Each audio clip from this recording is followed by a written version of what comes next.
Good afternoon. Welcome back to Pugh's Pumpkin Patch. You like our new sign? Very cool. Have you seen it? Hey, look at that. Yeah. Isn't that cool? Yeah. Roll on autumn, I eh? know. Yeah. Right, before we do anything, Roger, are you wearing sun cream? I am. Oh, Yes. I'm not. Okay. This is very important. Serious now. If you're out gardening, it is boiling hot. Make sure you are covered in sun cream. Take plenty of breaks, drink lots of water, and cover up your head. Right. We have got lots. Wow, yes, to so much update has you happened on. in our garden. It's about a month ago since we were last Yes. doing this, and wow, is our camera lady able to peep over the fence here to show how some of those pumpkins, look at these boys. Look at those. Exciting times. Yes. Amazing. However, Yes. I can't take much credit for this. We can't, I'm afraid. We've been frauds. Myself and Roger haven't been here. We owe this incredible pumpkin patch to two very special ladies who we have got with us today. Drum roll. Can we have Sarah and Ree enter the pumpkin patch, please? Here they are. Yeah. Good work, ladies. Amazing work. So this is Sarah and this is Ree, and together they have been, well, tell us, what have you been up to? Did you plant any of these or? Yes. Okay. Yes, the pumpkins. You planted some pumpkins and you've just been doing some general maintenance, things like that, watering, weeding. Amazing. I think the important question for me is, have you done any of this sort of stuff before? Have you done kind of pumpkin growing and sweet pea growing before? No, never. There's no excuse. You're missing out on the fun. If you haven't tried this stuff, you know, Anyone can garden. on a scale of 1 to 10, how enjoyable has this been, you know, to do? And don't just, you know, you can say whatever you like, you know. 10. Solid 10. Solid 10. Don't miss out on the fun. Have a go, have a grow in your garden. And what I love about this is it's like the new generation, no offense Roger, it's the new generation of gardener, but it's great because we want it to carry on. We want Absolutely. everybody to get into gardening, and like you said, don't feel like you can't because you've never done it before. This is why we're here. This is why we've got you helping us, and you guys just giving it a go. Why not? It's brilliant fun. So before we look at all the details, if we kind of go to camera right there, we have our sweet peas and what you can do to look after them to keep them flowering right the way through the summer. We're going to look at our lovely pumpkins and how to get them to be pollinated. We're going to look at some weeding, and we're going to talk about watering. I think that covers about everything that we're going The sunflowers, Oh, and we're going to look at the sunflowers, how they're growing, and also some problems that we've had in the sunflower. just keeping it real. Yeah. So that's the summary. Let's get into the details. Yes, come into the pumpkin patch. You're coming with me, you're coming with me. Okay, hi, you are in the patch. You've got a handheld view. We're going to walk around and show you everything that's happened here. So we're going to go to the sweet peas first. Okay, Follow me. Rian and Sarah, let's go and have a look. So these sweet peas have come up really well. I wonder, can the viewers have a little sniff of those? Breathe in. Ah, fantastic. Okay. Let us know if you smelt anything, please. So, one of the real benefits, one of the easiest things, the most satisfying things to do with sweet peas is to keep on cutting the flowers. Because the more you cut flowers, the more flowers they will produce. So, here we are, they're in flower, they're smelling gorgeous. We need to keep on cutting them. Have you got some cutting implements there? Okay, fantastic. So the important bit is to try and get as much stem as possible. So these are quite a long stem. I'll take it right the way back. Oh, there you go. So not much of a bunch, is it? I need to add a few more in there, but it's worth remembering, even if you don't want to take a bunch of flowers inside, the more you cut the flowers, the more flowers you will get. Because what's the purpose of any flower? Why does a plant produce a flower? To make seeds, yes. So if we allow, here we go, look, here's one that set seed there. Can you see that on the camera? So that's the seed pods just there. Now, once the plant has produced seeds, actually there's no need for it to produce any more flowers. It's kind of, in a sense, it's mission accomplished. So we need to make sure that we get rid of any seed pods and we can compost them. There we go. Well, you get the seed pod, you get the flower. There we go. So I would encourage people to keep on cutting the flowers as much as possible. You can take them round to your neighbours. That's what I do. I need to get a nice mixture of colours. And if I can see, there's a little flower stem there, Amy. You can see that one there is the blue one. They're starting to go over. They're fully open. So all they're going to do now is set seed. So I'm going to cut that one off, even though it's still got a bit of colour in there. And that can go in the compost bin. There we go, another one for you. Okay. So all the way through, every day or two, when it's as hot as this, keep on cutting the flowers. The more flowers you cut, the more flowers you'll get. Lovely. Okay, so where are we off to next then? Well, let's have a look at some pumpkins, shall we? Yay! Let's go. Great. So these were the pumpkins that we planted first. In fact, that was in our last video. So that's It about, was. about Can 5 you weeks ago. believe how much bigger they are? Just for hand to pumpkin plant ratio. It's amazing, isn't it? They are Yeah. ginormous. Yes. Now, what will happen, ladies and customers, is that because pumpkins they can spread for meters and meters and meters. I would imagine the whole of this garden is going to be covered in leaves in a month or two. So what will happen is where the stem hits the ground, just trying to see if it started doing it here, they can produce secondary roots from underneath the stem, and those roots then go into the ground, and rather than just relying upon that original root system, they can have loads of different kind of clumps of roots that are sucking up all the extra moisture and goodness. So very clever plants. And we have got flowers. Let's have a look, see if we can Go find. flower hunting. You guys probably know where the flowers are. There is. Some good ones here, isn't there? Yeah, then there's Oh, Sarah's found one. Okay, Sarah, nice one. closing a little bit. It's a nice one. Is that a boy or a girl? Can you tell? Girl. Okay, so Okay, question time. How can you tell if it's a girl or a boy flower? Because it should have like a slight bumper there to show that it's a female. so that's almost like a baby pumpkin there. Oh yeah. Yeah, the swollen green bit. Males do not have that one. There we go. So just inside here, we can see. So there's a male flower starting there. There's the flower spike. There's the flower at the top, but there's no swollen bit behind there. Yes. So that's the boy. And normally the boys are the better looking, more showy, but on my pumpkins that's not the case. So what we really want is to have some male flowers and some female flowers available at the same time. And what I would do is, let's just take this one out. Sorry, little fella. If you can imagine that that's a fully grown flower and it's an open flower. Inside the middle of a male flower there is the stamen that has the pollen on it. So a little kind of yellow piece with the powdery pollen. And I would then go into the female flower and just dab. You might have to open up the petals right in the middle of that flower. There we are. That's the stigma, as they call it, in the middle of the female flower. And you would just dab the pollen in the centre there, and that will help pollinate the flower. And if the flower pollinates, we get that little tiny bud of a pumpkin swells up to who knows. Yeah, how that's what we big. want. Yes. Now, of course, the bees might be helping us to do this, so we're just kind of making sure that the pollen gets transferred.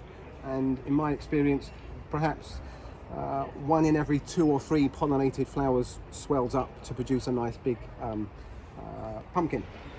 So, how often does it rely on people to pollinate the pumpkins, and how often do we just leave it up to nature, to bees?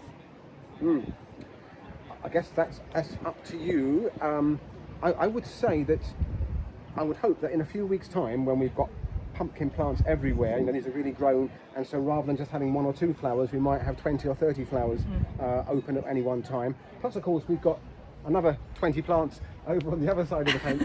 So, by, where are we now, early July, by the end of July, early August, hopefully it's going to be like Pumpkin City here with loads of flowers. And if we can see the bees in action, Assume that's that great. it's happening. Yes, Okay, yeah. cool. And if you can see the pumpkin starting to swell, so we've got one over here. Let's go find a pumpkin. We found it. So there we go. Look. So too early to tell yet whether that's going to swell up. The bees might have helped Come us. on, pumpkin. Yeah, we're rooting for you, pardon the pun. Wait. But if that one doesn't, then there's plenty more. There's another female flower just there. We're just waiting for the slow boys to Come to on, open. Yeah. boys, do your Come on, job. fellas. There's some great male flowers there. You're looking good, guys. Yeah. Keep doing what you're doing. Yeah. while we're here, I just spotted this weed here. Anybody know what this weed is? Over to you. Ladies.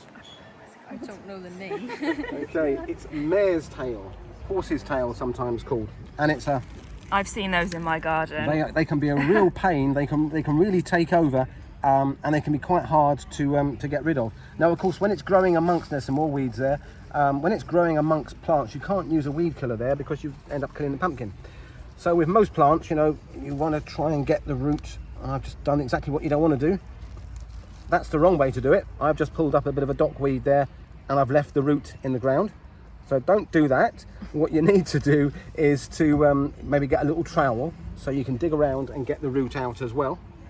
Now with this guy here, the roots are so big, we've probably got maybe 1 metre of roots from this little fella here. So what we have to do is exhaust the energy that's stored underneath the ground here. So rather than just snapping off, what I'm going to do, again, probably better if I'm wearing gloves, is I'm going to give it a gentle pull so that I can feel it now. I'm stretching, as before it snapped, I was stretching the root. And that stretching action, as I pulled this gently rather than snapping it off, as I stretched the root, that caused the root to die back even further.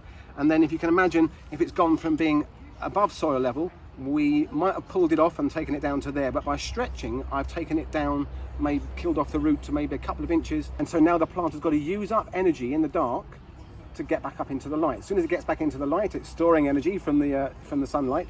So it's a case of keep on pulling back the stem and the root, so you kill off some root. The plant needs to keep on using up energy to send up the shoots. Every time it does that, you're exhausting the roots a little bit more. Eventually, it might take a year or two, you exhaust the roots and it's bye-bye mare's tail. Good stuff. So that's weeding. Okay, so those were Roger's top tips on weeding, particularly mare's tail. Where are we off to next? You pick. Sunflower. Sunflowers. There they are, growing alongside the lodge. Let's go have a look at how they're getting on. So, Rian and Sarah, have you seen these sunflowers growing since you've been looking after them? Yeah. Yeah, for They sure. have definitely grown. They were babies last time I saw them. Yeah, amazing. But what do you think might have happened with these two? Dun dun dun. Yes, we have some slug damage here. Unfortunately, slugs do like sunflowers. The bigger the plant gets, the less likely they are to be able to get to the soft growth at the top. So as these plants are getting bigger and bigger, and the stem gets thicker and more rougher surface, it's harder for the slug to get up there. So it's when they're young, small plants that they're more vulnerable. And these two, I would say 2 out of 10 ain't bad, is it? It's about 10. That yeah. is good going. Yeah. So there is still a bit of life here. Look, there's some green leaves, and even with this one here, which looks dead, there are dormant buds there. So you can see that we've put a slug pellet or two down.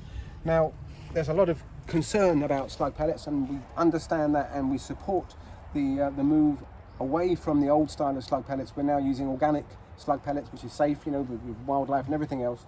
And so we'll continue doing that to see whether or not we can just get these guys to put on some new fresh growth.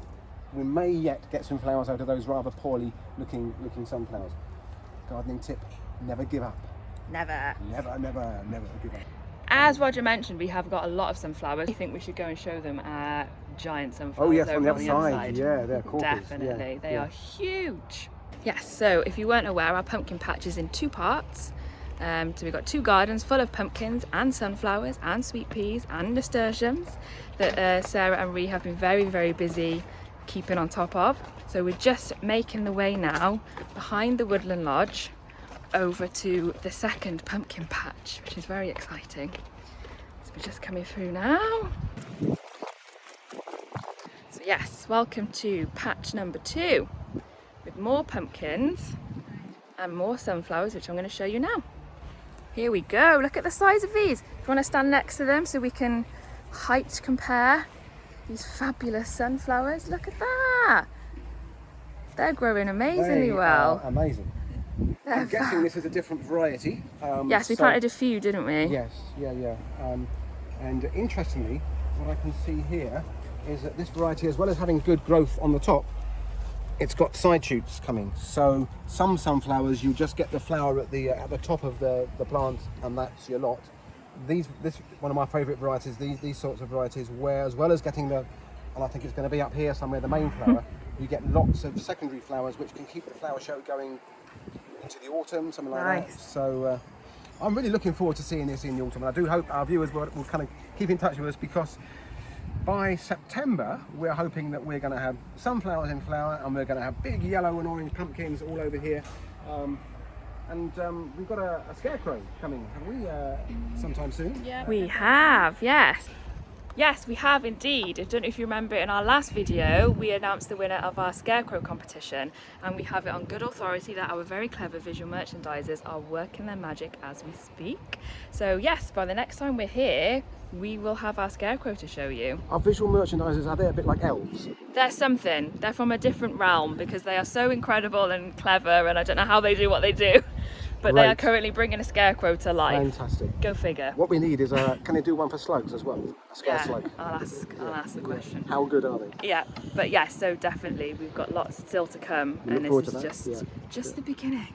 I would remind our lovely customers and viewers that if you've had any progress or lack of progress with your version of the pumpkin patch, whether it's sunflowers or pumpkins or sweet peas or anything in your garden, please send us a photograph, an update, your questions. Of course, we love to hear from you, and we'll try and help and encourage each other then on this journey. Yeah, definitely. So what next? We're going to do a quick bit about watering. I think in this heat wave, I think watering is a good one to think about, isn't it? Very important, right. So we're about to do some watering. Let me first of all say that we would try and avoid watering at this time of the day. We're 20 to 2, right at the time of when the sun is highest in the sky, and in this heat wave we've got at the moment. If you get water on the leaves and it's hot and sunny like this, it can actually scorch and damage the leaves. So my preference would be watering either at the end of the day in the evening, and I remember, take your amber nectar out with you, have a nice relaxing evening, or first thing in the morning. The advantage of watering first thing in the morning is that the plant and the soil have got time to dry out through the day, so that we haven't got wet soil around things like sunflowers, because the slugs come out at night, and if they've got wet plants and wet soil, they're much more likely to attack. So by watering in the morning, give the roots a good old soak, the surface of the soil and the plants will dry out by the evening, so there's less chance of slug attack. I hope that makes sense. However, if you can see that your plants are really dry, these will look really healthy, by the way. Well done, girls, well looked after. But just imagine if this was wilting and you're thinking, I can't wait until this evening to water. So I'm keeping it away from the leaves because it's in the daytime. I'm going to leave that soak in for a moment. You could probably go on to the next plant, you go around the whole of the garden and then come back and give it. Oh, that's nice and refreshing now.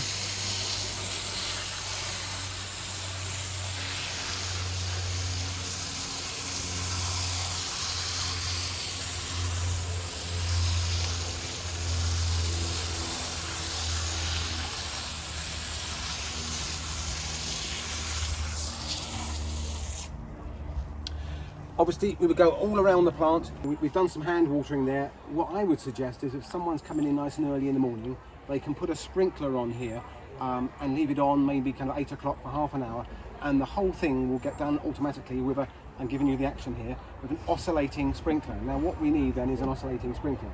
So I think if after 3 we all say oscillating sprinkler and see what happens. Okay, after 3. 1, 2, 3.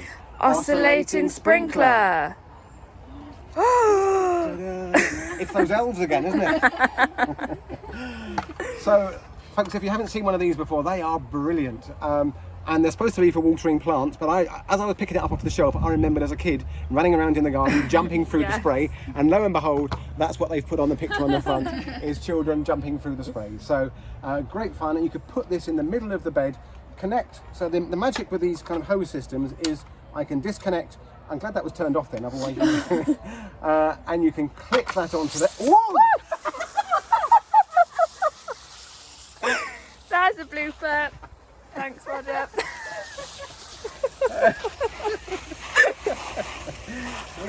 Oh, so dear. That's how it works. Well, it looked great. It definitely did the job. Very, very refreshing.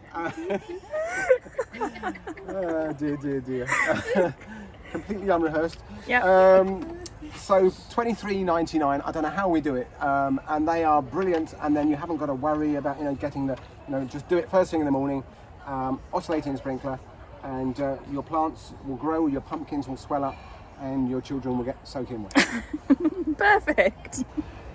Fab, so that was an action-packed pumpkin patch update. I am sufficiently soaking wet, which is fabulous, thank you. And no, it's exciting to have so much to update you with. As we said, Sarah, Ree, you have done an amazing job looking after this patch. I can't get over the size of these pumpkins, and I'm so excited.